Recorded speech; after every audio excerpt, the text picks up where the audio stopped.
Biografia de Frida Wingren. Capítulo 1. 1891 a 1915. Nascimento, infância e adolescência na Igreja Luterana. Visões da chamada missionária na juventude. Preparação para o campo missionário. Formação bíblica.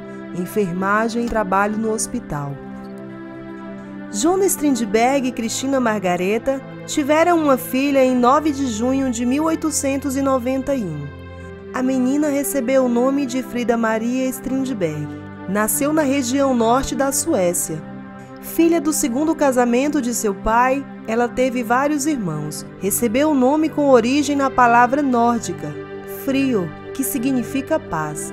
Jonas e Cristina eram crentes luteranos e criaram Frida num ambiente cristão. Desta forma, Frida chegou a pertencer à Associação Evangelística da Pátria, um movimento de renovação surgido dentro da Igreja Luterana Sueca. Ao longo dos anos de infância e adolescência, Frida sentia, por meio de revelações e visões, a chamada de Deus para trabalhar em sua obra. Chegou a juventude. Em casa, Frida sofreu uma grande perda. Sua mãe, Cristina, faleceu. Nesta época, nas igrejas evangelísticas tradicionais de Estocolmo, o movimento pentecostal despontava. O despertamento foi intenso e com grande sucesso na capital sueca. Quase todos os membros das igrejas batistas agradeciam as visitações espirituais com alegria. Muitos deles também receberam o batismo com o Espírito Santo. Em 1909, mediante a situação em que muitos crentes batistas estavam se afastando de sua igreja por aceitarem o batismo com o Espírito Santo, o comerciante batista Albert mobilizou um salão em sua residência na rua Uppsala, número 11, em Estocolmo, para servir como local de pregação. O grupo de crentes que começou a se reunir nesse local, chamado Salão Filadélfia, organizou-se em 1910 como a 7ª Igreja Batista de Estocolmo, tendo como pregador E.W. Olson, da Escola Missionária de Örebro, que era totalmente a favor do despertamento pentecostal. Assim aconteceu com os membros que se associaram à igreja. E.W. Olson, pouco tempo depois, desejou regressar a Örebro a fim de dar prosseguimento a seus estudos. Assim, a igreja, que contava com 70 membros, considerou a necessidade de um pregador cheio do poder de Deus e com seriedade para continuar o trabalho. A escolha recaiu sobre o jovem Lewi Petrus, que ainda servia como pregador na Igreja Batista de Linköping. Ele recebeu o convite em 14 de setembro de 1910 e assumiu o trabalho da igreja no ano seguinte, em 8 de janeiro de 1911, aos 26 anos de idade. Durante muito tempo, o movimento pentecostal sueco permaneceu dentro das igrejas batistas, embora houvesse fortes oposições. Durante os anos de 1905 e 1906, o despertamento espiritual tinha acontecido em todas as igrejas batistas na Suécia. E quando o despertamento pentecostal irrompeu, muitos pensavam que se tratava apenas de um aumento dos despertamentos espirituais. Uma parte dos líderes da União Batista Sueca acreditava que podia ficar em paralelo ao despertamento e guiá-lo, mas não deu certo. Muitos dos líderes mais antigos podiam tolerar o novo movimento em suas igrejas, mas o fato de que eles mesmos não queriam se envolver foi uma das maiores dificuldades para que o despertamento pentecostal prosseguisse internamente na denominação. No final de maio de 1907, os batistas realizaram uma conferência anual e o despertamento pentecostal dividiu opiniões. John Onigman vinha realizando trabalhos ligados aos movimentos pentecostais em Örebro há mais de 5 anos, e nesse período havia uma linha divisória marcante entre os batistas. Em seu seminário e nas conferências, Onigman mantinha sua opinião sobre essa linha que não era totalmente aceita pelos líderes batistas tradicionais. Muitos estavam na expectativa de que a conferência tomaria uma posição.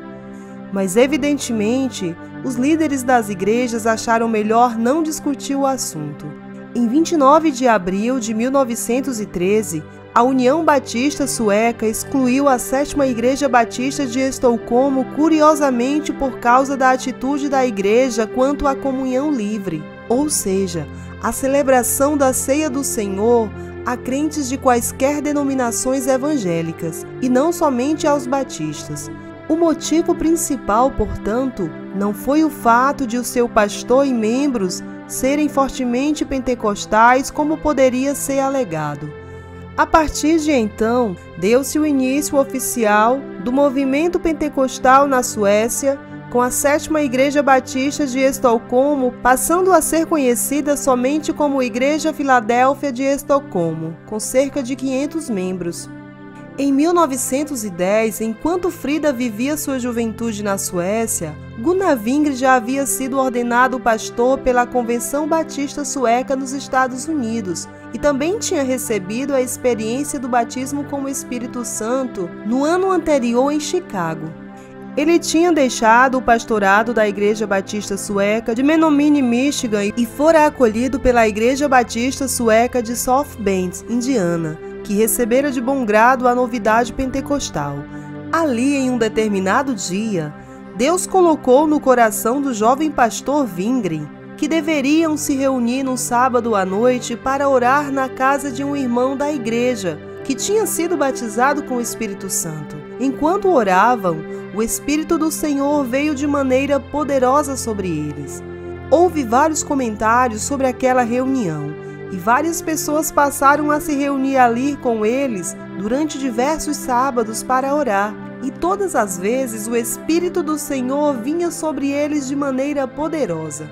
Durante aquelas semanas de oração, sentiram o poder de Deus vir sobre eles como uma pressão, como um forte peso, de tal maneira que muitas vezes não conseguiam sentar à mesa para comer. Caíam no chão, dobravam os joelhos e em alta voz louvavam o nome do Senhor. Estavam tão cheios de gozo do Espírito Santo que clamavam com voz elevada cada um onde estava. Em uma daquelas reuniões, durante esse período de oração, notaram que um dos irmãos foi arrebatado em espírito de maneira especial, como um arrebatamento profético. Outro irmão, Adolfo Unding, recebeu do Espírito Santo palavras maravilhosas e vários mistérios sobre o futuro de Gunnar Wingre lhes foram revelados. Entre outras coisas, o Espírito Santo falou através desse irmão que Gunnar Wingre deveria ir para o Pará. Foi revelado também que o povo para quem Wingre testificaria de Jesus era de um nível social muito simples. Wingre deveria ensinar-lhes os primeiros rudimentos da doutrina do Senhor. Naquela ocasião, Gunnar Wingre teve o imenso privilégio de ouvir, por intermédio do Espírito Santo, a linguagem daquele povo, o idioma português. Onde profetizou também que Wingre comeria uma comida muito simples, mas Deus lhe daria tudo o que fosse necessário. O Espírito Santo disse também que Gunnar Wingre se casaria com uma moça chamada Strindberg. Deus disse outras coisas que mais tarde Gunnar Wingre teve a oportunidade de ver a confirmação. Deus tinha falado e ele compreendera que havia recebido a chamada divina para o seu futuro campo missionário, o Brasil. Em 1915, havia 5 anos que o missionário Gunnar Wingre chegara ao Brasil, juntamente com o companheiro Daniel Berg. Iniciar a pregação pentecostal que deu origem à Assembleia de Deus de Belém do Pará. Ele trabalhava incessantemente nesse clima tropical tão terrível e que domina a região amazônica do norte do Brasil. Estava bastante cansado e esgotado e necessitava de um descanso. Para proporcionar descanso ao seu servo, o Senhor providenciou-lhe umas férias. No dia 1º de agosto de 1915, Gunnar Wingre embarcou em um navio para os Estados Unidos e dali viajou para a Suécia. Wingre chegou a Nova York no dia de seu aniversário, 8 de agosto de 1915, quando completava 36 anos de idade. A sua permanência nos Estados Unidos se prolongou até 1º de dezembro de 1915, quando embarcou no navio com destino à Suécia. A viagem para a Suécia foi cheia de aventuras. Transcorreu durante a Primeira Guerra Mundial. No dia 15 de dezembro, o navio foi capturado por um navio de guerra inglês. Os passageiros e a tripulação foram levados presos para a Escócia. Ali tiveram de permanecer durante 3 dias, enquanto faziam um exame rigoroso dos seus documentos. 3 passageiros foram aprisionados. Os demais foram libertados, entre eles Vingre, que puderam seguir viagem, chegando na Noruega, onde o navio atracou no dia 20 de dezembro. Dali, Vingre viajou diretamente para onde viviam seus pais e passou o Natal com seus familiares. Nessa época, mulheres crentes batistas que desejassem atuar na obra de Deus podiam ser consagradas evangelistas ao frequentar a escola bíblica. Quando a Igreja Filadélfia, em Estocolmo, iniciou sua escola bíblica, em 19 de outubro de 1915, com 30 alunos, fez de acordo com o modelo desenvolvido na Liga de Santidade. Tão logo a escola bíblica foi concluída, em novembro de 1915, foram enviados 21 evangelistas para as diversas regiões do país. 12 deles eram mulheres, 9 eram homens. Gunnar Vingre chegara à Suécia em sua primeira viagem de descanso após o primeiro período de intenso trabalho evangelístico no Brasil. Nesse ano, 1915, Frida ainda não fazia parte do movimento pentecostal sueco. Só iria conhecer o seu conterrâneo missionário tempos depois, mas foi nesse mesmo ano que ela desejou seguir o caminho do campo missionário no exterior a serviço de uma agência missionária. A chamada para as missões já era há tempos bem clara para ela. Começou então a se preparar para ser enviada pela Associação Evangelística da Pátria. Para tanto, fez um curso de 8 meses no Instituto Bíblico Sueco, mantido pela Associação Evangelística da Pátria. Depois cursou enfermagem durante 2 anos em um hospital e cursou 3 meses numa casa infantil em Estocolmo. Paralelamente com a sua chamada missionária, seguiu trabalhando como chefe da seção de enfermaria no hospital e dedicando-se também à arte fotográfica.